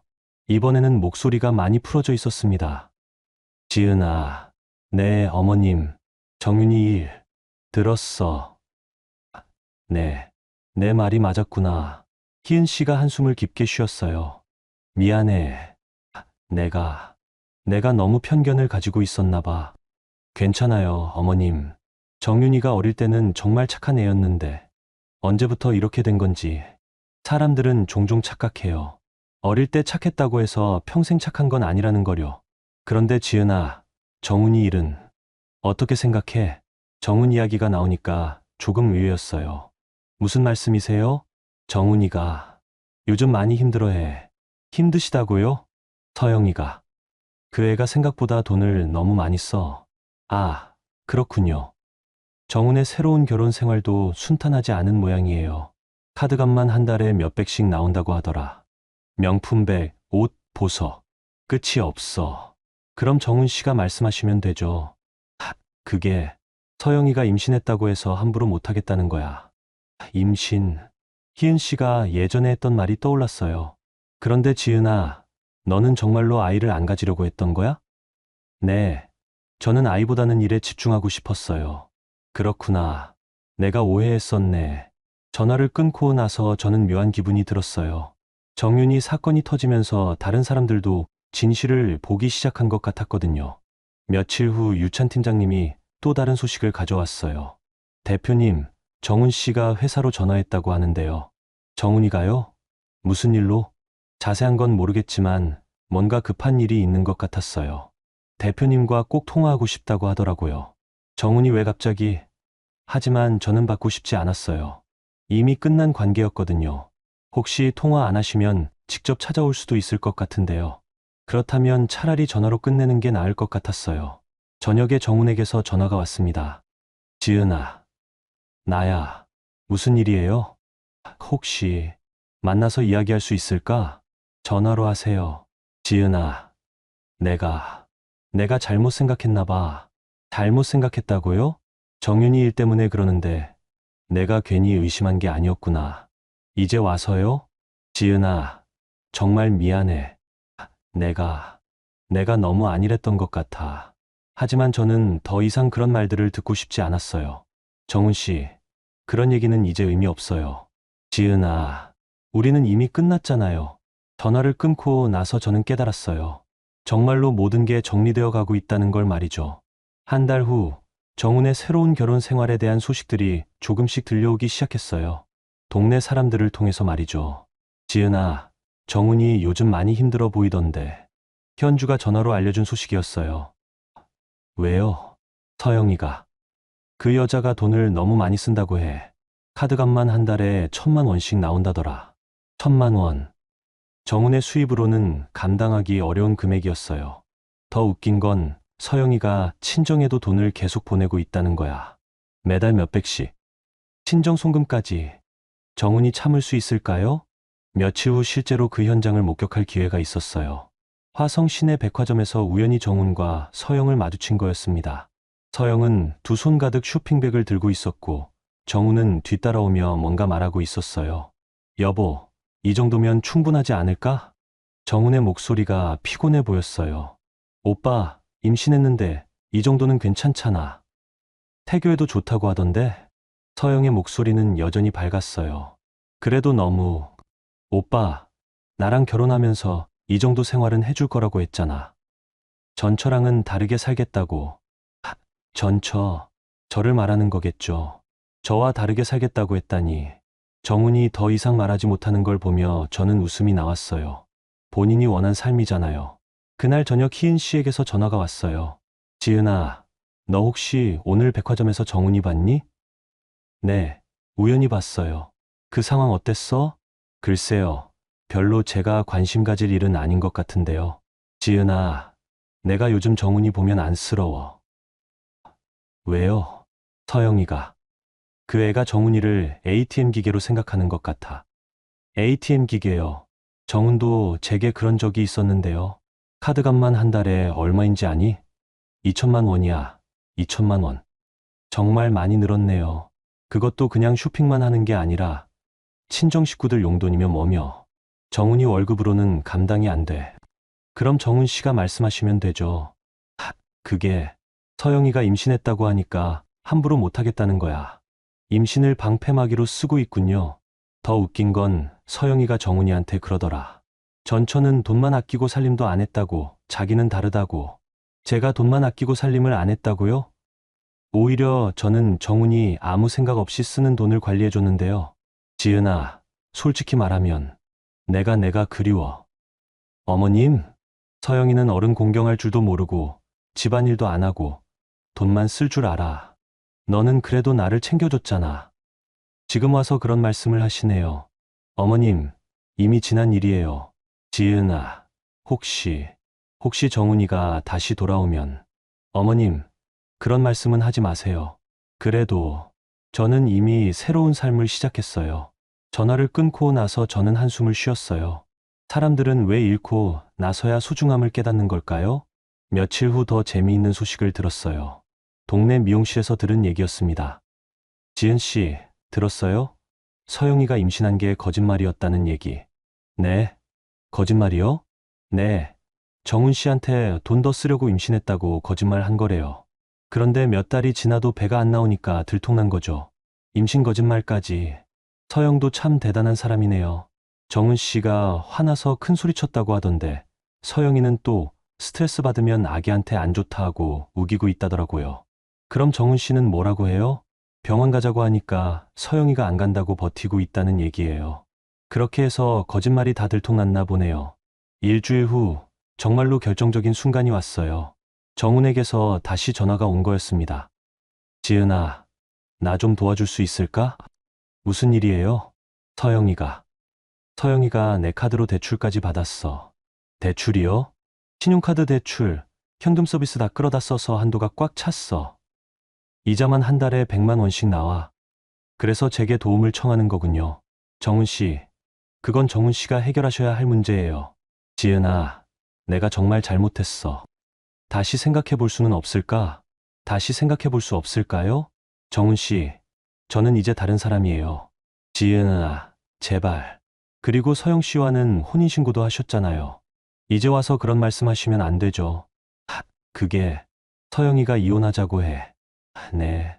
돈 없는 남자는 싫다고 자기를 속였다고 하면서 이혼하자는 거야. 서영이 먼저 이혼하자고 했다고요? 지은아, 나 정말 바보였어. 내가 얼마나 좋은 사람인지 이제야 알겠어. 하지만 저는 더 이상 그런 말을 듣고 싶지 않았어요. 정훈 씨, 저는 이미 제 인생을 새로 정리했어요. 정훈 씨도 그렇게 하세요. 지은아, 그리고 다시는 이런 전화하지 마세요. 전화를 끊고 나서 저는 깨달았어요. 정우는 아직도 변하지 않았다는 걸 말이죠. 힘들어지면 저에게 의지하려고 하고 편해지면 또 다른 선택을 할 사람이었어요. 그날 밤 회사에서 늦게 일하고 있는데 유찬 팀장님이 찾아왔어요. 대표님, 요즘 정말 달라 보이세요. 뭐가 달라요? 더 당당해 보이시고 확신에 차 보이세요. 그래요? 네. 예전에는 항상 뭔가 걱정이 많아 보이셨는데 이제는 완전히 다르세요. 맞아요. 저도 느끼고 있었어요. 과거의 짐들을 하나씩 털어내면서 더 자유로워진 기분이었거든요. 회사도 더 안정적으로 돌아가고 있고요. 정윤이가 없어진 후 회사는 오히려 더 투명하고 효율적으로 운영되고 있었어요. 대표님, 정말 잘하신 것 같아요. 하지만 아직 끝난 게 아니라는 걸 알았어요. 정윤이가 마지막으로 무슨 수를 쓸지 모르니까요. 그 예감은 정확했어요. 일주일 후 정윤이가 다시 제 앞에 나타났거든요. 이번에는 동네 카페에서 마지막으로 한 번만 만나자며 연락해 온 거였습니다. 카페에 들어서니 정윤이가 이미 구석 자리에 앉아 있었어요. 얼굴이 많이 초췌해져 있었습니다. 언니. 정윤이가 저를 보자마자 눈물을 흘리기 시작했어요. 언니, 내가 정말 잘못했어. 미안해. 정윤아, 이제 와서 미안하다고 해봤자 달라지는 건 없어. 언니, 나 지금 정말 힘들어. 회사에서도 쫓겨났고 경찰서에도 신고당했어. 그럼 진작에 그렇게 하지 말았어야죠. 언니, 우리 다시 예전으로 돌아갈 수는 없을까? 내가 잘못한 건 다 인정할게. 정윤아, 시간은 뒤로 안 가. 언니, 제발. 우리 고등학교 때부터 친구였잖아. 그 우정이 이런 걸로 끝날 수는 없어. 정윤이의 목소리가 절절했지만 저는 더 이상 흔들리지 않았어요. 정윤아, 우정은 내가 깨뜨린 거야. 언니, 내가 그때 정말 돈이 급해서 어쩔 수 없었어.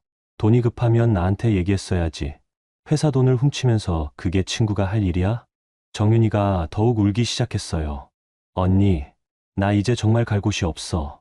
오빠도 자기 일로 바쁘고 엄마는 실망해서 말도 안 하고. 그때 정윤이가 갑자기 말을 바꿨어요.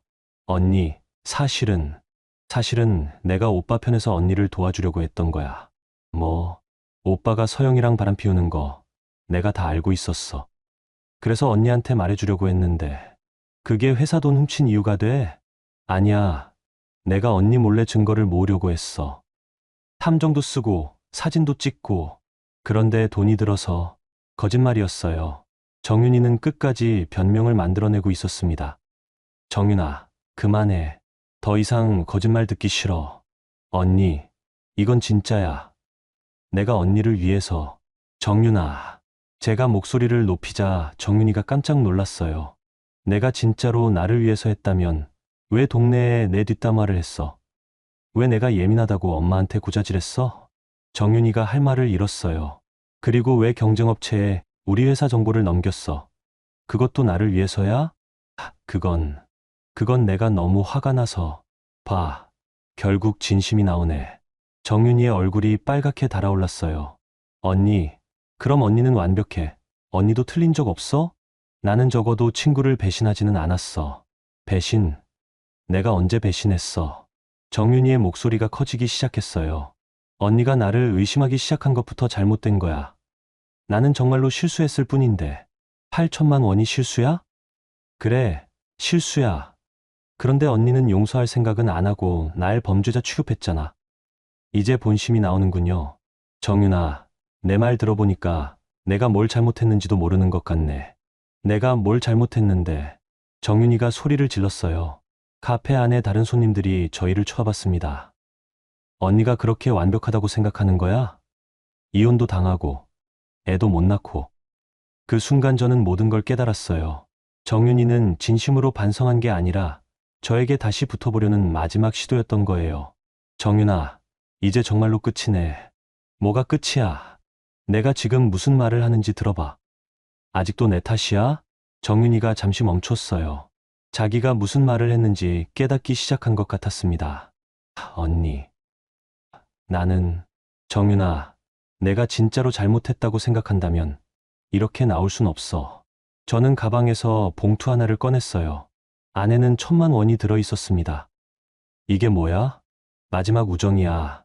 정윤이가 봉투를 받아들고 멍하니 저를 바라봤어요. 언니. 정윤아, 이제 정말로 남남이야. 다시는 보지 말자. 언니, 그럴 순 없어. 우리는 이미 끝났어. 내가 끝냈어. 저는 자리에서 일어났어요.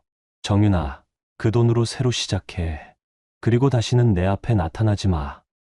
카페를 나서면서 뒤돌아보니 정윤이가 테이블에 엎드려 울고 있었어요. 하지만 저는 더 이상 안쓰럽지 않았습니다. 그날 저녁 희은 씨에게서 마지막 전화가 왔어요.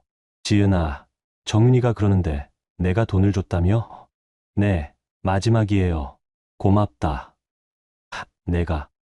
내가 끝까지 배려해줘서. 어머님, 이제 정말로 끝이에요. 알겠어. 앞으로는 연락 안 할게. 네. 전화를 끊고 나서 저는 깊은 숨을 내쉬었어요. 정말로 모든 게 끝난 기분이었습니다. 며칠 후 유찬 팀장님이 마지막 소식을 알려주었어요. 대표님, 정윤 차장이 고향으로 내려갔다고 해요. 그래요? 네. 서울에서 더 이상 일할 수 없다고 판단한 것 같아요. 그렇게 정윤이는 제 인생에서 완전히 사라졌어요. 그리고 정훈과 서영의 이혼 소식도 곧 들려왔습니다. 서영이 정훈의 신용불량 상태를 견디지 못하고 먼저 이혼을 요구했다고 하더라고요. 결국 정훈도 혼자가 되었지만 저는 더 이상 그것이 제 문제가 아니라는 걸 알았어요. 이제 정말로 새로운 시작이었습니다. 6개월이 흘렀습니다. 2025년 늦가을이었어요. JN코리아는 정윤이 사라진 후 더욱 안정적으로 성장하고 있었습니다. 새로운 정산 담당자도 채용했고 투명한 시스템으로 모든 거래가 이루어지고 있었어요. 대표님, 이번 분기 매출이 작년 대비 30% 증가했습니다. 유찬 팀장님이 웃으며 보고서를 가져다 주셨어요. 정말요? 그렇게 많이? 네. 거래처들의 신뢰도도 많이 높아졌고요. 특히 투명한 거래 시스템 때문에 새로운 고객들도 많이 늘었습니다. 정윤이가 만든 혼란이 오히려 회사를 더 단단하게 만들어준 셈이었어요. 그날 오후 뜻밖의 전화가 걸려왔어요. 정윤이의 어머니였습니다. 지은아. 나야. 정윤이 엄마. 아, 안녕하세요. 지은아. 정윤이가 시골에서 작은 가게 하나 냈어. 그래요? 다행이네요. 내가 준 돈으로 자그마한 떡집을 차렸다고 하더라. 처음에는 손님이 별로 없었는데 요즘은 조금씩 늘고 있다고 해. 정윤이가 새로 시작하고 있다는 소식이었어요. 다행이라는 생각이 들었습니다. 그런데 지은아, 정윤이가 그러더라. 언니한테 진짜 미안했다고. 이제야 자기가 얼마나 잘못했는지 알겠다고. 그래요. 언니가 마지막에 돈 준 것도 정말 고마웠다고 하더라. 그때 그 돈이 아니었으면 다시 시작할 용기도 못 냈을 거라고. 저는 정윤이가 정말로 반성하고 있다는 걸 느꼈어요. 아줌마, 정윤이한테 전해주세요. 잘 살라고. 고맙다. 지은아. 전화를 끊고 나서 저는 마음이 한결 가벼워졌어요. 정윤이가 새로운 삶을 찾아가고 있다는 것만으로도 이안이 되었거든요. 한 달 후, 희은 씨에게서도 마지막 소식을 들었어요. 지은아, 정훈이가 지방으로 이사 간다고 해. 그래요? 서영이랑 이혼하고 나서 서울에 있기 힘들어 하더라. 빚도 많고 사람들 눈치도 보이고 정훈도 자신이 만든 상황의 결과를 받고 있는 거였어요. 부산 쪽 작은 회사에 취직했다고 하더라. 월급은 많지 않지만 그냥 조용히 살겠다고. 그렇게 하시는 게 좋을 것 같아요. 지은아, 너는 정말 훌륭한 사람이었어. 내가 그때 너를 제대로 못 봤구나. 괜찮아요, 어머님. 이제 다 지난 일이에요. 지은아, 앞으로 좋은 사람 만나서 행복하게 살아. 네, 어머님도 건강하세요. 이렇게 과거와의 연결고리들이 하나씩 정리되어 갔어요. 그 해 겨울, 저는 회사 송년회를 처음으로 성대하게 열었어요. 직원들과 함께 한 해를 돌아보며 축하하는 자리였습니다. 대표님, 올해 정말 고생 많으셨어요. 우리 모두 고생했죠. 내년에는 더 좋은 해가 될 것 같아요. 그럼요. 우리 모두 함께 만들어 나가는 거니까요. 송년회가 끝나고 혼자 남은 사무실에서 창밖을 바라보았어요. 화성산업단지의 야경이 참 아름다웠습니다. 이전에는 이 풍경을 보면서도 항상 걱정이 많았어요. 정훈과의 관계, 시댁과의 갈등, 회사 운영의 부담들. 하지만 이제는 다양했어요. 휴대폰을 꺼내서 지난 1년을 되돌아봤어요. 이혼으로 시작된 한 해였지만 그 과정에서 저는 더 강해졌어요. 정윤이의 배신으로 힘들었지만 그 덕분에 진짜 신뢰할 수 있는 사람들을 구별할 수 있게 되었고요. 희은 씨의 모욕적인 소문들도 오히려 저를 더 단단하게 만들어준 셈이었어요. 이제는 다른 사람들의 시선에 휘둘리지 않고 제 신념대로 살 수 있게 되었거든요. 그날 밤 집에 돌아가면서 동네를 걸어보았어요. 예전에는 사람들의 시선이 부담스러웠는데 이제는 전혀 신경 쓰이지 않았습니다. 오히려 몇몇 분들이 먼저 인사를 해주시더라고요. 지은 씨, 요즘 회사 잘 되고 있다면서요? 네, 감사해요. 듣기로는 직원들도 많이 늘렸다고 하던데 대단해요. 동네 사람들의 시선도 완전히 바뀐 것 같았어요. 이제는 불쌍한 이혼녀가 아니라 성공한 사업가로 보는 것 같았습니다. 집에 도착해서 거울을 보니 제 얼굴도 많이 달라져 있었어요. 예전보다 더 당당해 보였고 자신감이 넘쳤습니다. 그날 밤 일기를 썼어요. 오랜만에 쓰는 일기였습니다. 2025년 12월 31일. 올해는 정말 많은 일이 있었다. 이혼, 배신, 모욕, 힘든 일들이 계속되었지만 그 모든 과정에서 나는 더 강해졌다. 이제는 누구에게도 의존하지 않고 내 힘으로 살아갈 수 있다는 확신이 든다. 새해가 밝았어요. 2026년 1월 1일. 아침에 일어나서 창밖을 보니 새하얀 눈이 내리고 있었어요. 정말 새로운 시작 같았습니다. 유찬 팀장님에게서 새해 인사 문자가 왔어요. 대표님, 새해 복 많이 받으세요. 올해도 함께 열심히 해봐요. 저도 답장을 보냈어요. 팀장님도 새해 복 많이 받으세요. 올해는 더 큰 꿈을 이뤄봐요. 오후에 회사에 나가서 새해 계획을 세웠어요. 올해는 사업을 더 확장하고 해외 거래처도 개발해 볼 생각이었습니다. 혼자서도 충분히 할 수 있어. 거울에 비친 제 모습에게 말했어요. 그리고 정말로 그렇게 믿었습니다. 저녁에 혼자 조용한 레스토랑에서 식사를 했어요. 예전에는 혼자 식사하는 것이 쓸쓸했는데 이제는 오히려 편안했습니다. 창밖을 바라보며 생각해 봤어요. 만약 1년 전에 제가 지금의 저를 본다면 뭐라고 할까? 아마 믿지 못할 거예요. 이렇게 당당하고 자신감 넘치는 모습을 말이죠. 정훈, 정윤, 희은 씨. 그들은 모두 제 인생의 한 챕터였어요. 힘들고 아픈 챕터였지만 그 덕분에 저는 더 강해질 수 있었습니다. 이제는 정말로 새로운 챕터의 시작이에요. 혼자이지만 외롭지 않고 자유롭고 당당한 새로운 인생 말이죠. 집으로 돌아가는 길에 휴대폰이 울렸어요. 모르는 번호였지만 받아봤습니다. 지은 씨인가요? 네. 누구세요? 저는 김영호라고 하는데요. 혹시 사업 관련해서 만나서 얘기 좀 나눌 수 있을까요? 새로운 사업 제안이었어요. 새해 첫날부터 좋은 소식이 들려오고 있었습니다. 네, 좋습니다. 언제 시간 되세요? 내일 오후 어떠세요? 좋아요. 전화를 끊고 나서 저는 웃었어요. 정말로 새로운 시작이었습니다. 이제 저는 과거에 얽매이지 않고 미래를 향해 당당히 걸어갈 수 있어요. 혼자이지만 외롭지 않고 자유롭고 행복한 삶을 살 수 있게 되었습니다. 그때 잠깐 정윤이가 떠올랐어요. 마지막 카페에서 만났을 때 했던 말이 생각났습니다. 내가 내 대표였던 거 까먹은 모양이지. 그때는 화가 나서 한 말이었지만 지금 생각해보니 정말 중요한 의미였어요. 저는 누구의 그늘에 숨어 사는 사람이 아니라 제 인생의 진짜 대표였던 거죠. 이제 그 사실을 완전히 깨달았어요. 그리고 앞으로도 계속 그렇게 살아갈 거예요. 여러분, 오늘 이야기 어떠셨어요? 지은 씨의 이야기를 들으면서 저도 많은 생각이 들었는데요. 처음에는 정말 막막했을 것 같아요. 이혼하자마자 전 남편이 바로 재혼하고 시댁에서는 말도 안 되는 소문을 퍼뜨리고 심지어 믿었던 친구마저 뒤통수를 치는 상황이니까요. 하지만 지은 씨가 정말 대단했던 건 감정적으로 대응하지 않고 차근차근 증거를 모아서 체계적으로 대응한 거였어요.